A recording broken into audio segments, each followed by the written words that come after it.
Baiklah. Bagaimana kabar anak ibu semuanya? Puji Tuhan sehat ya. Oke.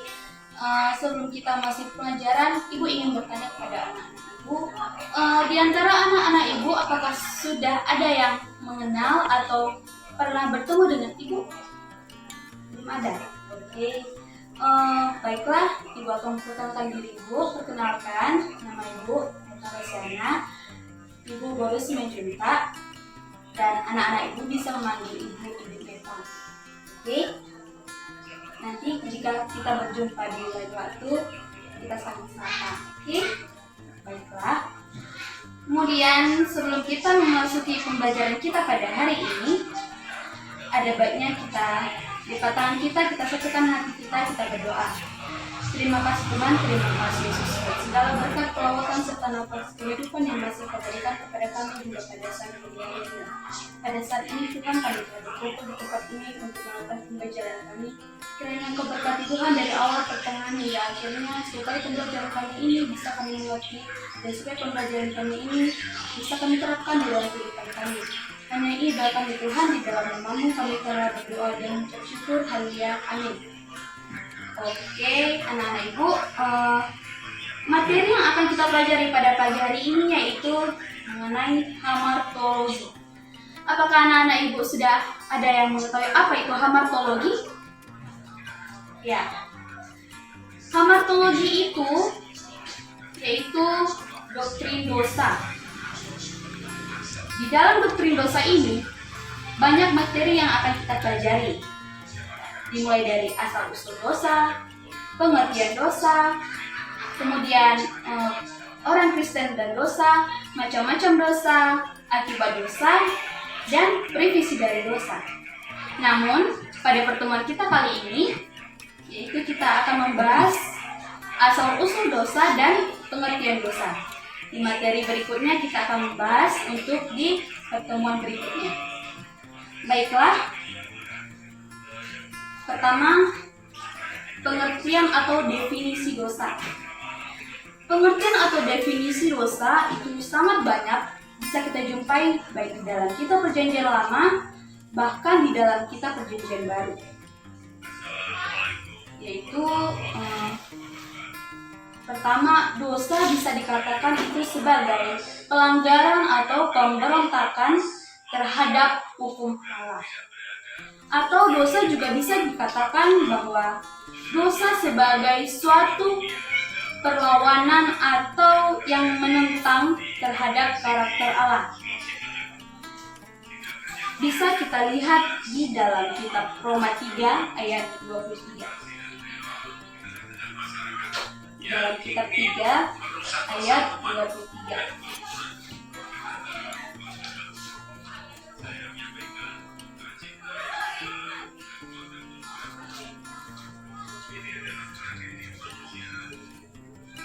Roma 3 ayat 23, beginilah firman Tuhan.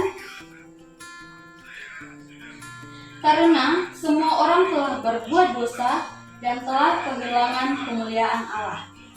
Ibu baca sekali lagi, Roma 3 ayat 23. Karena semua orang telah berbuat dosa dan telah kehilangan kemuliaan Allah. Demikianlah firman Tuhan. Namun di dalam kata Yunani, terdapat kata parabasis yang berarti melewati atau melanggar. Kemudian Allah juga memberi hukum kepada Musa untuk meninggikan pengertian manusia akan standarnya dan keseriusannya dari pelanggaran pada standar itu yang bisa kita lihat dari kitab Roma 4 ayat 15. Dari kitab Roma 4 ayat 15.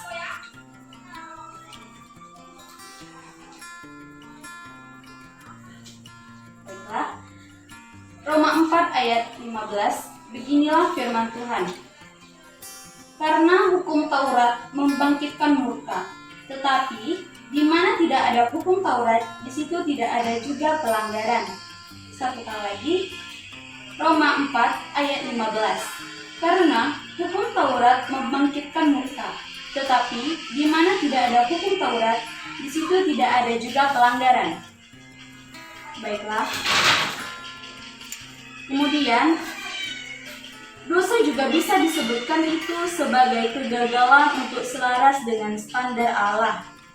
Yang di dalam kata Yunani ada kata-kata hamartia, di mana arti dari hamartia ini yaitu meleset dari sasaran, meninggalkan kebenaran.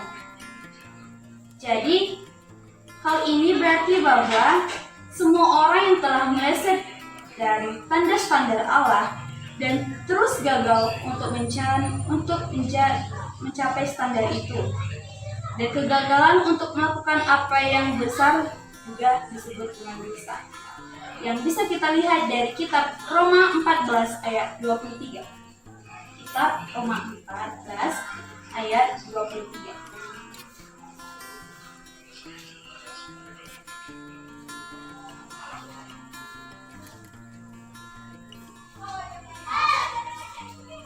Beginilah firman Tuhan.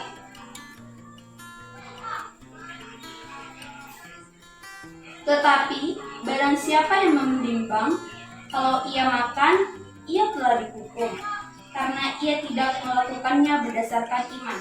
Dan segala sesuatu yang tidak berdasarkan iman adalah dosa. Ulang satu kali lagi, Roma 14 ayat 23. Tetapi barang siapa yang membimbang, kalau ia makan, ia telah dihukum, karena ia telah melakukannya berdasarkan iman. Dan segala sesuatu yang dilakukan berdasarkan iman adalah dosa. Kemudian, dosa juga dapat disebut sebagai suatu prinsip di dalam diri manusia, di mana dosa bukan hanya suatu tindakan, tetapi juga suatu prinsip yang ada di dalam diri kita sebagai manusia.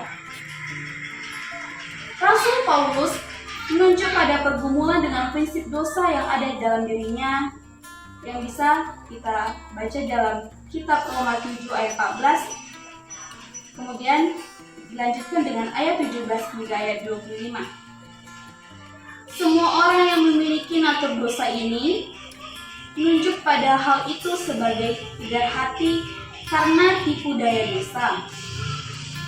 Dan Yesus juga menunjuk dosa sebagai suatu kondisi atau karakteristik dari kualitas yang bisa kita lihat dari dalam kitab Yohanes 9 ayat 41, kemudian dilanjutkan dengan Yohanes 15 ayat 24, dan dilanjutkan juga dengan kitab Yohanes 19 ayat 11. Kemudian, dosa adalah suatu pemberontak pada Allah.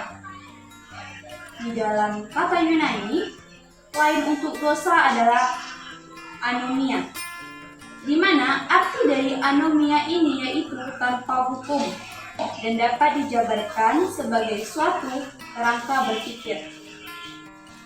Hal ini menunjukkan pada perilaku yang tanpa hukum, dan itu merupakan suatu tanda dari hari terakhir. Kemudian,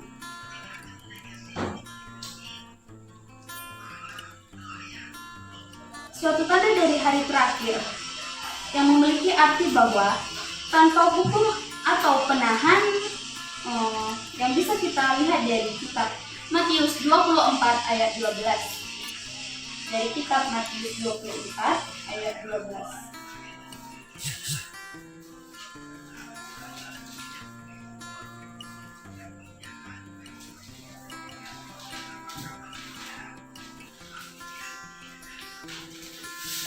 Demikian firman Tuhan.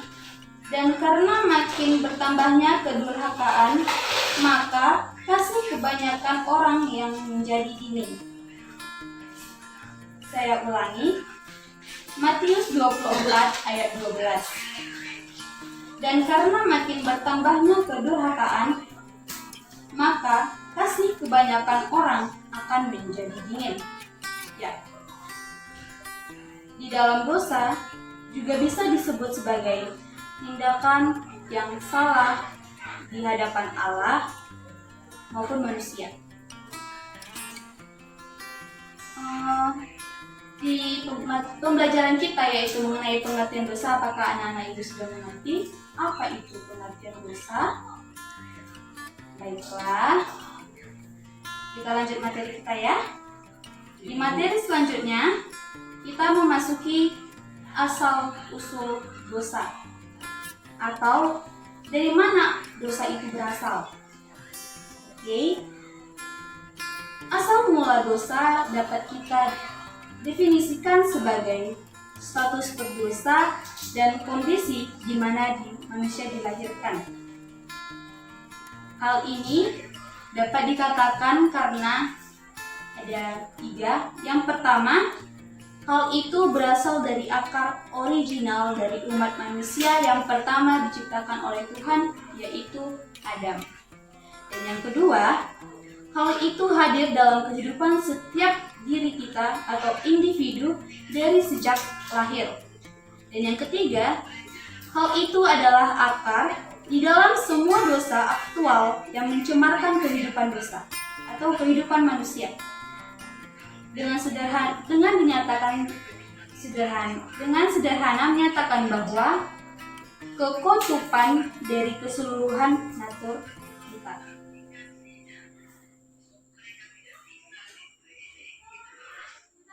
Kemudian dosa akibat dosa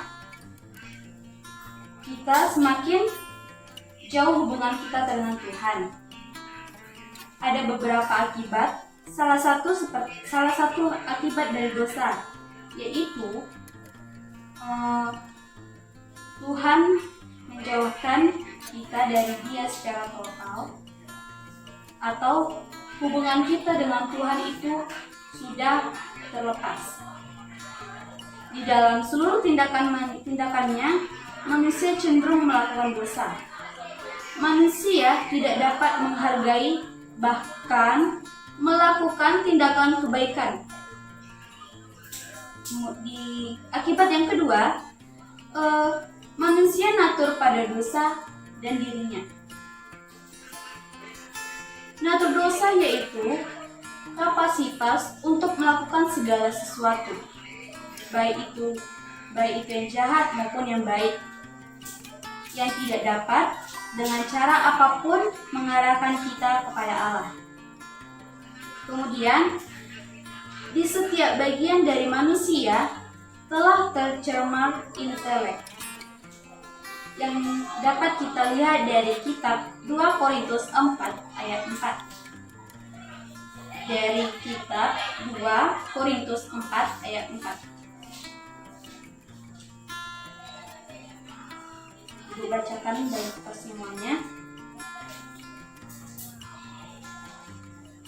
2 Korintus 4 ayat 4. Yaitu orang-orang yang tidak percaya, yang pikirannya telah dibukakan oleh iman zaman ini, sehingga mereka tidak melihat cahaya Injil tentang kemuliaan Kristus yang adalah gambaran Allah. Ibu ulang satu kali lagi. 2 Korintus 4 ayat 4. Beginilah firman Tuhan, yaitu orang-orang yang tidak percaya, yang pikirannya telah dibukakan oleh ilah zaman ini, sehingga mereka tidak melihat cahaya Injil tentang kemuliaan Kristus yang adalah gambaran Allah. Yaitu di dalam ayat yang kita baca tadi itu mengenai hati nurani.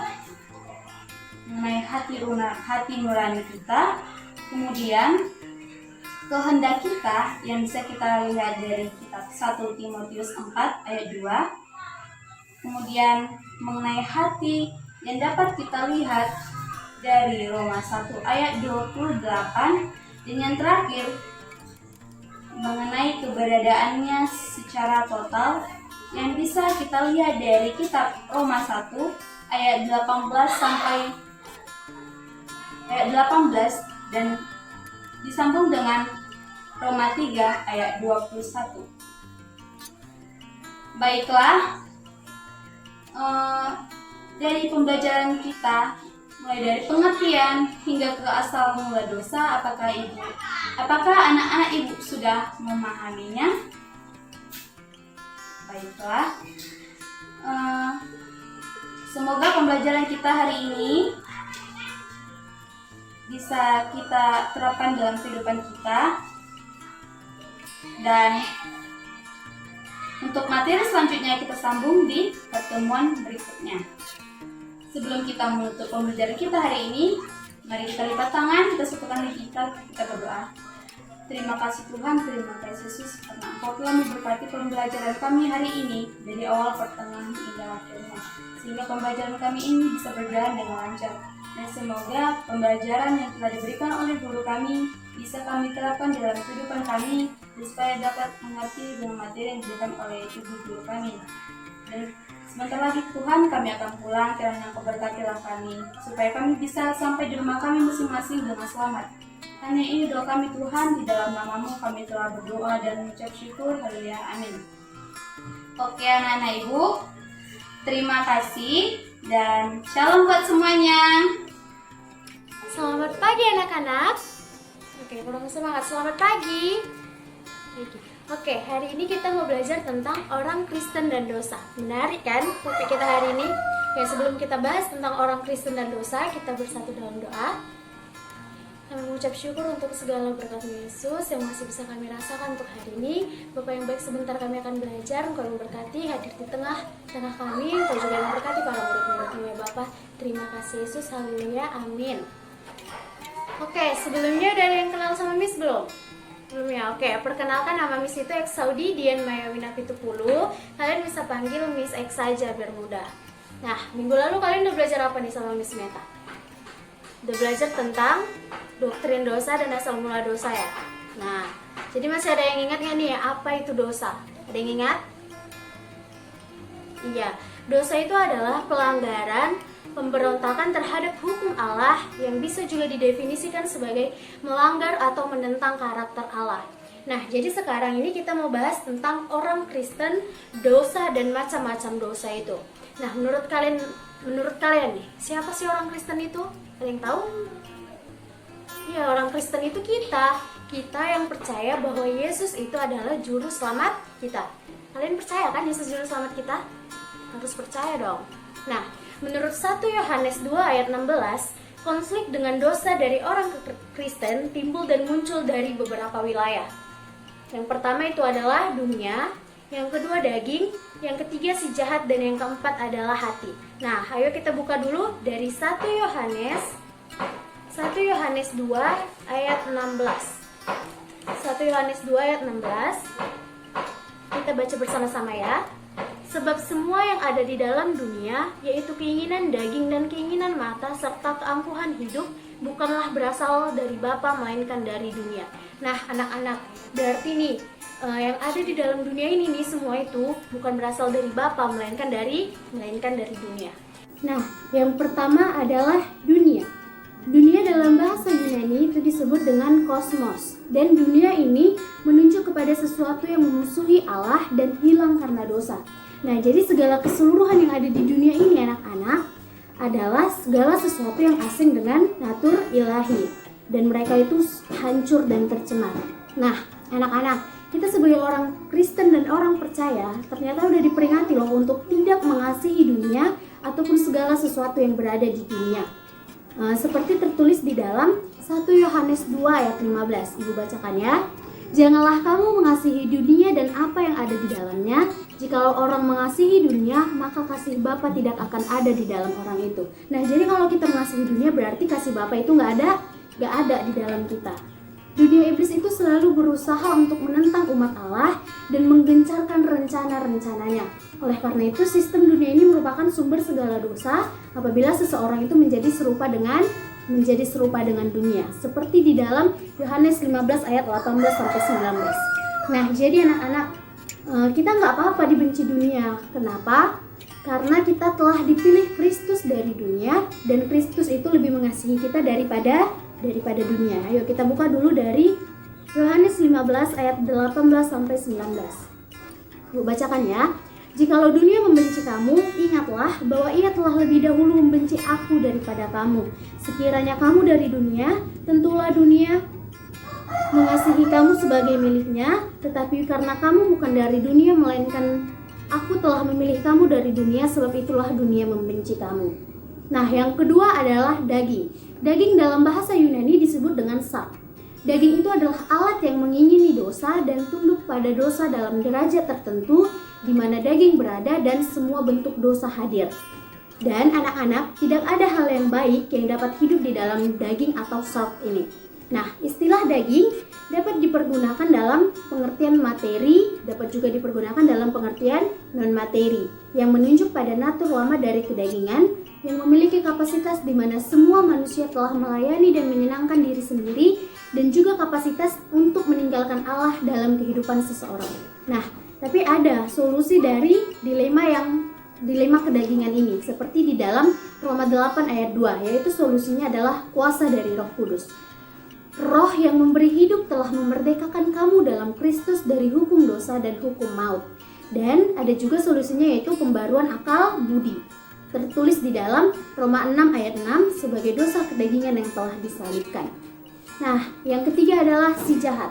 Si jahat ini itu nyata dan keberadaannya sebagai pribadi yang melawan orang Kristen dan berusaha untuk membuat kita orang Kristen menjadi tidak efektif dalam kehidupan kekristenan kita. Nah, si jahat ini tuh merupakan musuh yang menakutkan untuk kita orang Kristen. Kenapa? Karena ia berusaha untuk memangsa orang Kristen. Jadi anak-anak, kita sebagai Kristen dipanggil untuk melawan si jahat. Dengan apa? Dengan tunduk kepada Allah, seperti tertulis di dalam Yakobus 4 ayat 7, yang isinya adalah, karena itu tunduklah kepada Allah dan lawanlah iblis, maka ia akan lari daripadamu. Kita juga bisa melawan si jahat dengan mengenakan seluruh perlengkapan senjata untuk peperangan, seperti tertulis dalam Efesus 6 ayat 10-17. Tapi bukan perang militer ya anak-anak. Di sini kita berperang melawan iblis dan melawannya dengan perlengkapan senjata rohani.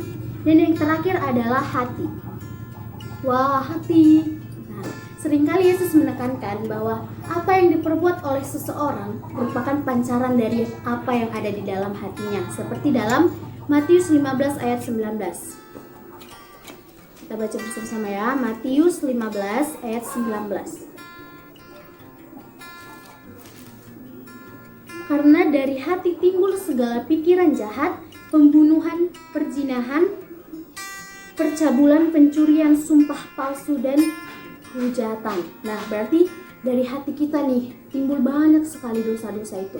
Nah, sekarang yang akan kita bahas adalah macam-macam dosa. Klasifikasi kuno membagi jenis dosa sebagai 7 dosa maut. Yang pertama adalah kesombongan, yang kedua ketamakan, yang ketiga nafsu yang terlarang dan yang tak terkendali, yang keempat adalah iri hati, yang kelima kerakusan, yang keenam kemarahan, dan yang ketujuh adalah kemalasan. Nah, dalam kitab PB ini secara khusus menyebutkan macam-macam dosa.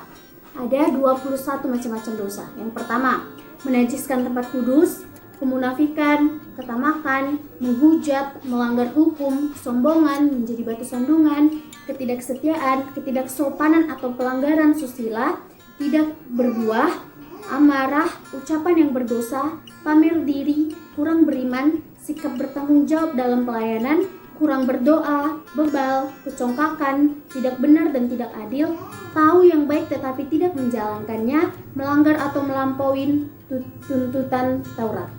Nah, dari macam-macam dosa tadi, pasti adik-adik ada dong pernah melakukan macam-macam dosa itu, ya kan? Seperti apa? Iri hati, pasti pernah iri hati sama teman-temannya kan? Tahu yang baik tetapi tidak menjalankannya, itu pasti paling sering, ya kan? Nah, itu tadi beberapa penjelasan tentang orang Kristen, dosa dan macam-macam dosa. Jadi tadi dosa muncul dari 4 wilayah. Apa-apa aja? Yang pertama, daging. Yang kedua adalah yang pertama adalah dunia, yang kedua daging, yang ketiga si jahat, dan yang keempat adalah hati. Nah, sekian pembahasan dari kita hari ini.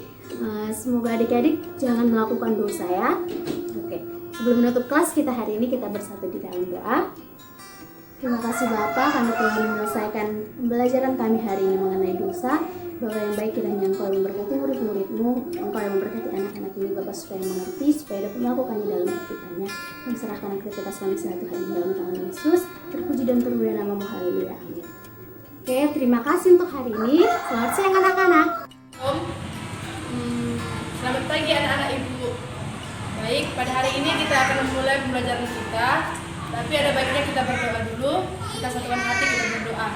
Terima kasih Bapak, terima kasih Yesus buat penyertaan-Mu pada siang hari ini Bapak. Ya Bapak, kami akan memulai proses pembelajaran kami dengan Engkau yang memberkati hati dan pikiran kami. Lebih baik dosa dan kesalahan kami perbuat, hapuskanlah Bapak supaya kami layak di hadapan-Mu. Amin. Baik, sebelum itu perkenalkan dulu, nama ibu adalah Yesi Asmita Sitohang. Nah, di sini kita akan mempelajari hamartologi, yaitu doktrin dosa. Nah, di mana sebelumnya anak-anak sekalian sudah mempelajarinya ya kan, yaitu bersama Ibu Meta Rosyana dan Ibu Exaudidian Mayawi 70, itu menjelaskan tentang apa itu hamartologi dan pengertian dari hamartologi itu sendiri, serta asal-usul dari dosa, asal-usul dari dosa, manusia dan macam-macam dosa. Nah, selanjutnya Ibu akan membahas tentang akibat dosa dan profesi. Nah, yang Ibu jelaskan pertama yaitu akibat dosa. Akibat dosa itu ada 5. Yang pertama, akibat dosa itu mempengaruhi tujuan hidup. Nah, di sini kita dapat melihat dosa itu menyebabkan manusia tersesat. Kita dapat melihat dari Alkitab, kita buka Matius 18 ayat yang ke-11. Nah, dengan bunyi, karena anak manusia datang untuk menyelamatkan yang hilang. Nah, Allah sendiri mengutus anaknya, yaitu Yesus Kristus, supaya manusia beroleh tujuan hidup dan manusia terbebas dari dosa. Nah, yang selanjutnya, akibat dari dosa itu mempengaruhi kehendak. Di sini kita lihat contoh, Tuhan Yesus telah menjelaskan atau menyatakan bahwa orang-orang Farisi adalah budak keinginan si jahat. Nah, kita dapat membuka dari Alkitab kita, Yohanes 8 ayat yang ke-44. Yohanes 8 ayat 44 dengan bunyi, iblislah yang menjadi bapamu dan kamu ingin melakukan keinginan-keinginan bapamu. Ia adalah pembunuh manusia sejak semula dan tidak hidup dalam kebenaran, sebab di dalam dia tidak ada kebenaran. Apabila ia berkata dusta, ia berkata atas kehendaknya sendiri, sebab ia adalah pendusta dan bapa segala dusta. Nah, di sini mempengaruhi kehendak. Di ayat ini jika kita mempercayai iblis, kita tidak akan beroleh hidup yang benar. Kita akan selalu tersesat, nggak mempunyai tujuan yang hidup, gelisah, itulah. Yang ketiga yaitu mempengaruhi tubuh. Nah, di sini tidak semua memang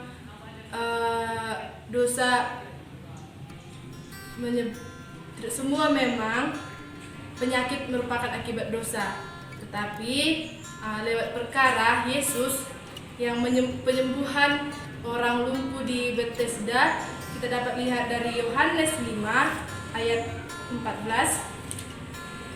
Itu dengan bunyi, kemudian Yesus bertemu dengan dia dalam bait Allah lalu berkata kepadanya, engkau telah sembuh, jangan berbuat dosa lagi supaya jangan terjadi yang lebih buruk. Nah, di ayat ini Tuhan Yesus berkata, jika kita sembuh, itu kita harus percaya dan kita nggak boleh lagi melakukan melakukan perbuatan-perbuatan yang mengarahkan kepada dosa. Nah, yang keempat yaitu dosa mempengaruhi orang lain. Nah, dari sini kita dapat melihat ayat Alkitab dari Lukas 20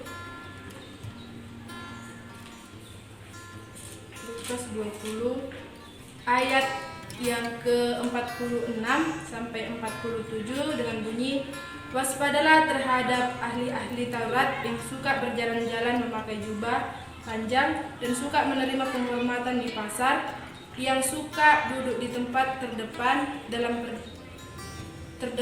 di rumah ibadat dan di tempat terhormat dalam perjamuan, yang menelan rumah-rumah janda dan yang mengelabui mata orang dengan doa yang panjang-panjang, mereka itu pasti akan menerima hukuman yang lebih berat." Nah, selanjutnya pengaruh dari dosa itu yang kelima, yaitu doa tidak didengar oleh Allah. Kita dapat melihat dari Yesaya 59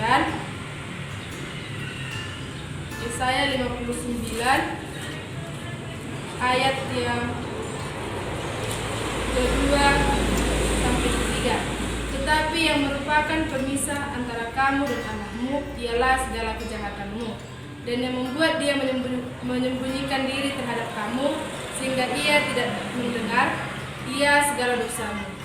Sebab tanganmu cemar oleh darah dan jarimu oleh kejahatan, mulutmu mengucapkan dusta, lidahmu menyebut-nyebut kecurangan." Nah, di sini Allah sendiri tidak mendengarkan doa orang-orang berdosa, tapi kita tahu kan Allah itu Maha Pengasih, Maha Tahu, dan Dia mau orang-orang yang bertobat kembali kepadanya. Nah, selanjutnya Ibu akan menjelaskan tentang provisi. Nah, kalau kita tahu provisi itu dalam kamus bahasa Indonesia yaitu artinya biaya, upah atau imbalan. Nah, di sini Allah membuat provisi untuk menjaga orang Kristen biar tidak terjerumus dengan dosa. Nah, itu Allah memberikan firman, itu kita tahu Alkitab. Nah, Alkitab ini digunakan atau berguna untuk mendidik orang dalam kebenaran, di mana orang percaya diperlengkapi dengan segala perbuatan-perbuatan baik, dan firman ini menjaga orang-orang percaya dari kehidupan dosa, dan firman Tuhan membersihkan orang-orang percaya serta menguduskan orang-orang percaya dan menolong dalam jawaban doa.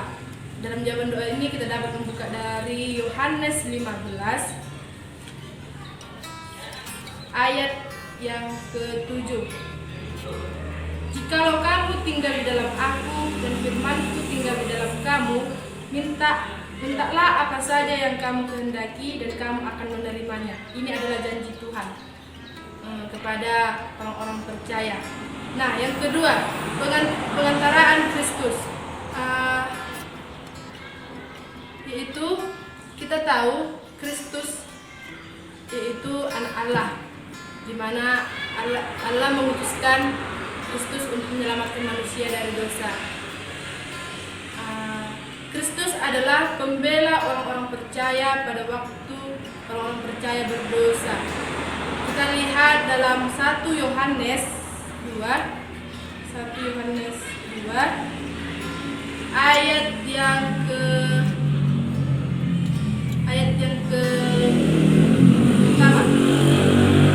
"Anak-anakku, hal ini kutuliskan kepadamu supaya kamu jangan berbuat dosa. Namun jika seorang berbuat dosa, kita mempunyai seorang pengantara pada Bapa, yaitu Kristus yang adil."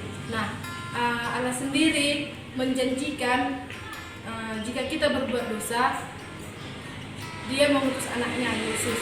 Memang sudah terjadi. Dan yang terakhir yaitu Roh Kudus. Roh Kudus yaitu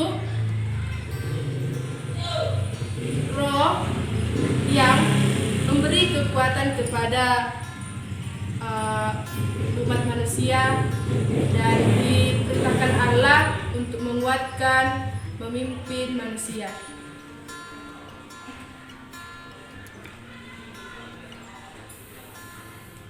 Nah, pelayanan Roh Kudus itu yang pertama mendiami, mengurapi, mematraikan, memberi kuasa, memenuhi, dan memampukan orang percaya untuk hidup secara konstan melalui Roh Kudus.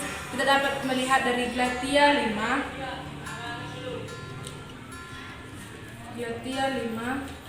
ayat yang ke-16.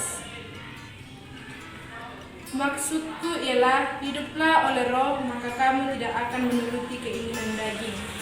Nah, sampai di sini pembelajaran kita, anak-anak. Terima kasih.